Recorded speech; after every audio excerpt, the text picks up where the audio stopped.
Hello everybody, this is Gregory. Hope you're doing well today. Today we're going to talk about whether or not obesity is a mental illness. Now before we begin, if you need help with weight loss, contact me through the Clarity FM link found here in the episode notes. As many of you guys know, I lost over 100 pounds and I've kept it up for almost 34 years. I might be able to help you. Also, post a comment and subscribe if you haven't done so already. Now some of you might be offended by this suggestion that obesity is a mental illness. Well, hear me out. If you guys are longtime watchers of this channel, and I think it's probably been around about 2 years now, you know I use the analogy of the dog or the 2-year-old. When a dog is hungry, he eats and walks away. He's like, hungry, eat, no longer hungry. Or a 2-year-old, hungry, eat, no longer hungry. Neither of them have the mindset of, I need to eat until I'm about to throw up. None of them have that. And when you do see animals in nature, deer, elk, whatever it is, a fox, none of them are overweight. They're not overweight, right? Because their appetite is based on these primal kind of drives, but they're not overweight. And when you look at domestic dogs, I guess all dogs are domestic now. When you look at dogs that are overweight, why are they overweight? Well, they've attributed or caught on to the eating habits of their owners who are almost always overweight as well. So they're getting scraps and then they're overeating.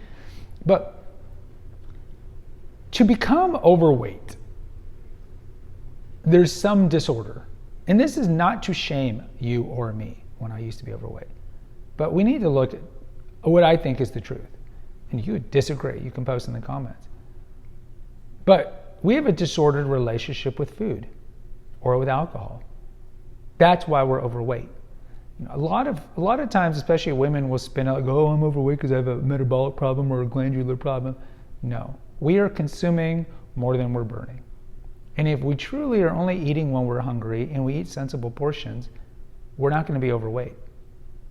We're not going to be overweight. But if we are overweight, it's because we have a disordered relationship with food and alcohol. I'm saying alcohol too because alcohol, of course, can pack on the calories. And that's why we're overweight. We are overweight because we're not like the dog. We're not like the 2-year-old. We're eating to numb or soothe the pain. We're eating as a childhood trauma. One of the central tenets of this channel is address the childhood trauma.